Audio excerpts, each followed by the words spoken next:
जय बिहार। देखिए आज क्लास 10 का 5 नंबर थ्योरम बचा हुआ था जिसे हम पूरा कर दे रहे हैं। इसे ध्यान से समझने का प्रयास करिएगा, ठीक है। चलिए जी, जब जो क्वेश्चन दिया हुआ रहेगा यहाँ पे जोड़ देंगे, खाली सिद्ध करें, तो सिद्ध करें हटा देंगे तो ये मेरा साधारण प्रतिक्रिया हो जाएगा, ठीक है। देखिए मुख्य प्रतिक्रिया में कैसे डबल बार पेन चलाए हैं, देख रहे हैं, समझ रहे हैं ना। तो साधारण प्रतिक्रिया में भी डबल बार पेन चला दीजिएगा तो देखने में बहुत खूबसूरत लगेगा। ये आपको नंबर नहीं डालना है, यहाँ जब क्वेश्चन आएगा ना तो यहाँ पे लिख देना है, ऐसे लिख के बता देते हैं, प्रश्न संख्या मान लीजिए 5 होगा तो प्रश्न संख्या आप 5 ऐसे लिख देंगे, ठीक है। और इसके बाद एरो लगा के यहाँ पे लिख देंगे सॉल्व या हल। इस तरह से आपका हिसाब आगे बढ़ना शुरू हो जाएगा। और इस तरह से आपको एकदम साफ देखिए, चौथाई में एकदम जो प्रश्न संख्या आपको चौथाई में लिखना है, इसके बाहर नहीं जाना है। फिर देखिए हम यहाँ भी चौथाई दिखा रहे हैं आपको, ये राइट में कम से कम 1 इंच अगर छोड़ा हुआ है तो ठीक है। आप एग्जाम बोर्ड में जाएंगे तो इस साइड में आपको छोड़ा हुआ रहेगा, देखिए एक कॉपी दिखाइए जी, देखिए हंसिया ये इस तरफ से एकदम छोड़ा हुआ रहेगा, या देखिए इस तरफ छोड़ा हुआ है, इस तरफ, तो इस तरफ में केवल आपको प्रश्न संख्या ही लिखना है, ठीक है। और इस तरफ में आपको एकदम टच नहीं करना, तब इसके बीच वाले भाग में जैसे हम लिख रहे हैं इसी तरह आपको कॉपी लिखना है, ठीक है। आप इसके लिए आप कंपटीशन का कॉपी चाहे तो आप देख सकते हैं, यूपीएससी बीपीएससी का कॉपी निकलता है, सहायक का कॉपी निकलता है, किसी तरह का मेंस का कॉपी, तब यूट्यूब पर चैनल पर एकदम सब जगह मिल जाएगा। आप चेक करिए और आज से ही अभ्यास करिए, क्योंकि आपको ही आगे बढ़ना है। आप पढ़ाने वाले को जितना अनुभव होता है वो बताता है, हमारे पास जितना अनुभव है हम आपको शेयर करें, अगर चाहें तो आप इसका लाभ उठा सकते हैं। चलिए पढ़ के सुनाइए साधारण प्रतिक्रिया। यदि किसी त्रिभुज का एक कोण दूसरे त्रिभुज के एक कोण के बराबर हो, एक त्रिभुज का एक कोण दूसरे त्रिभुज के एक कोण, मतलब 2 त्रिभुज है। मान लिया कि ABC तथा DEF 2 त्रिभुज है जिसमें, हाँ बोलिए, एक त्रिभुज का एक कोण, तो हम मान लेते हैं कोण A बराबर है D का, जिसमें कोण A बराबर कोण D। आगे बताइए जी, एक त्रिभुज का एक कोण और इन कोणों को अंतरित करने वाली भुजाएं अनुपातिक हो। देखिए जैसे ये ऐसे भुजा लेके गए, ऐसे लेके गए थे, कोण बना ना AB, और देखिए ये ऐसे लेके गए, ऐसे लेके बना, तो यहाँ पे DEF। तो कह रहा है कि ये तो कोण हो गया, तो ये जो कोण कैसे बना है, ये भुजा से, तो इसका कौन भुजा है, ये भुजा है, और फिर ये भुजा से और ये भुजा से। ये जो ज्वाइंट कोण का जो भुजा है वो ये नहीं कि यह बटा यह, नहीं, यह बटा यह और यह बटा यह कह रहा है। तो आपको सिद्ध करके दिखा देना है कि त्रिभुज क्या होगा। ऐसा नहीं कि AB बटा, नहीं, यह बटा यह और यह बटा यह दिया हुआ है, जिसमें A बराबर D तथा AB बटा DE बराबर AC बटा DF। तो हमें सिद्ध करना है कि ये लाइन छोड़ देंगे, क्या सिद्ध करना है, त्रिभुज ABC समरूप त्रिभुज DEF फुल स्टॉप। अब रचना होगा तो रचना करेंगे, इसको साफ साफ थोड़ा बड़ा अक्षर में लिखेंगे, रचना।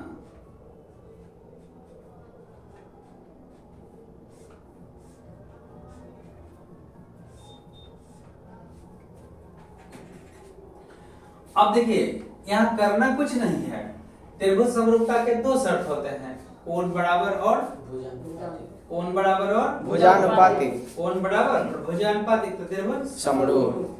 या तो हम 3 नंबर थ्योरम कहा कि तीनों कोण बराबर है, तो हमने किसी तरह भुजानुपातिक कर दिया, कोण बराबर भुजानुपातिक त्रिभुज समरूप। तो ये नियम निकल गया कि अगर किसी त्रिभुज के तीनों कोण बराबर होंगे तो एंगल एंगल एंगल समरूपता की शर्त से त्रिभुज क्या हो जाएगा, समरूप हो जाएगा।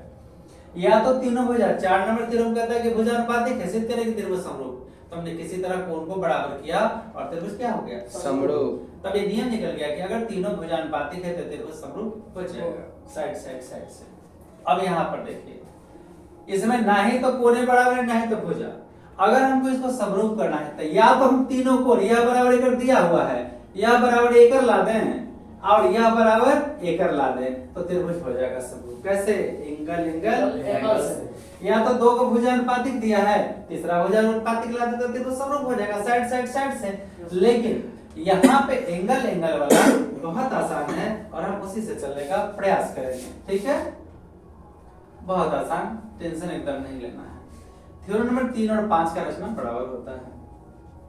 त्रिभुज ABC में AB पर ये जितना D है उतने नाप के काटेंगे M। ABC में AB पर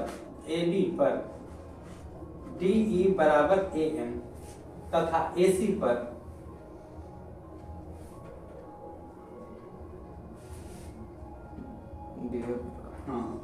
AC पर DF बराबर AN एन नाम छोड़िए, काटा एन ऊपर ऊपर दे रहे हैं और M से N को मिला दिया है।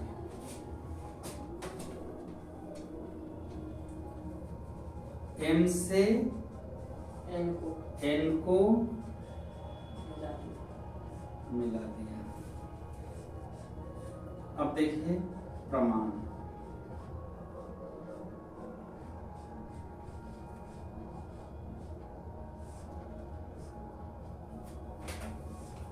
ठीक है, बहुत आसान है। अब कुछ नहीं करना है आपको, जरा देखिए तो हम इस त्रिभुज को आराम से सर्वांगसम कर रहे हैं। ये छोटा वाला ये भुजा इसके बराबर है, ये कोण इसके बराबर है, ये भुजा इसके बराबर है, साइड एंगल साइड से दोनों त्रिभुज क्या होगा? सर्वांगसम। साइड एंगल साइड सर्वांगसम, याद आया? त्रिभुज AMN तथा त्रिभुज DEF में, चलिए AM बराबर DE, AM बराबर DE, कहां से? रचना से। कोण A बराबर कोण A बराबर D, कहां से? गिवन दिया हुआ है। AN बराबर DF, रचना कहां से? रचना से। अब ये हुआ क्या? एंगल साइड से, इसलिए त्रिभुज AMN सर्वांगसम होंगे त्रिभुज DEF, कैसे? साइड एंगल साइड से। जब दोनों त्रिभुज सर्वांगसम हो गया तो कोई भी भुजा कोई भी कोण बराबर होगा, तो हमने माना ये कोण इसके बराबर,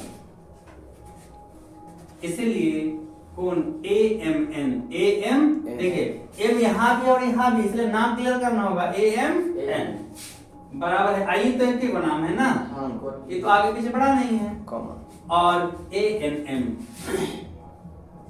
कोण ANM बराबर क्या होगा? F। ये नंबर पड़ेगा आपका, नंबर है नहीं ना, फर्स्ट।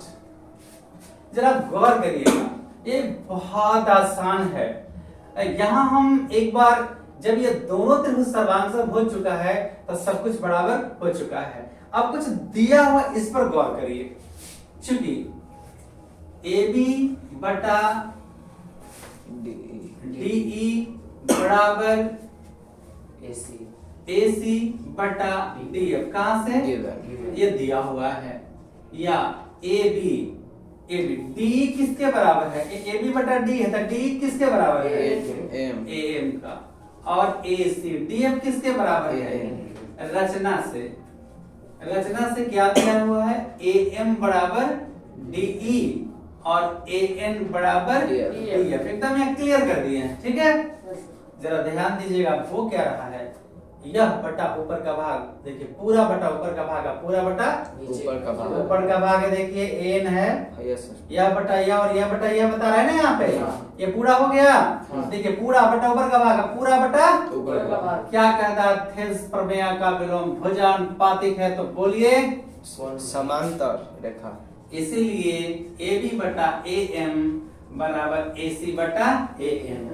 थेल्स प्रमेय के विलोम से, थेल्स प्रमेय के विलोम से, हाँ विलोम से, MN पैरेलल किसके? BC। अब जब रेखा समांतर हो गया तो संगत कोण क्या होंगे? बराबर होंगे, इसीलिए कोण ABAMN बराबर कोण AB ये ले लेते हैं। संगत ही। अच्छा ठीक है, संगत लिख दें, ब्रैकेट में दे जगह तो बचेगा नहीं, ठीक है। संगत कोण बी और ए एन एम, कोण ए एन एम बराबर संगत कोण सी, ये नंबर सेकंड।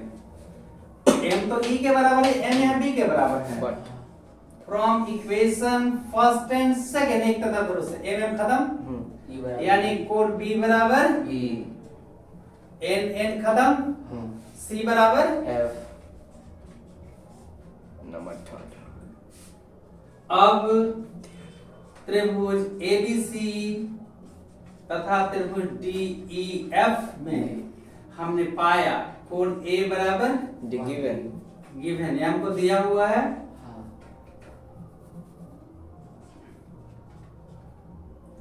इसके बाद अभी आ गया कोण बी बराबर ई फ्रॉम और कोण सी बराबर एफ है ना, फ्रॉम थर्ड कहां से, फ्रॉम थर्ड थर्ड से। अब देखिए यह कोण इसके बराबर, यह कोण इसके बराबर, यह कोण इसके बराबर, देख लीजिए है ना यहाँ पे, Yes, sir. ए बराबर डी, बी बराबर ई और सी बराबर एफ। अब परिणाम क्या हुआ, तीनों कोण आपस में क्या हो गया, समानुपाती समानुपाती हो गया। इसलिए दोनों त्रिभुज समान कोणिक हुए, अतः भुजाएं, अनुपातिक जब समान कोणिक हो गया तो अनुपातिक हो जाएंगे, तब भुजाएं अनुपातिक होंगे। आनुपातिक होंगी। इसलिए त्रिभुज एबीसी समरूप त्रिभुज डीईएफ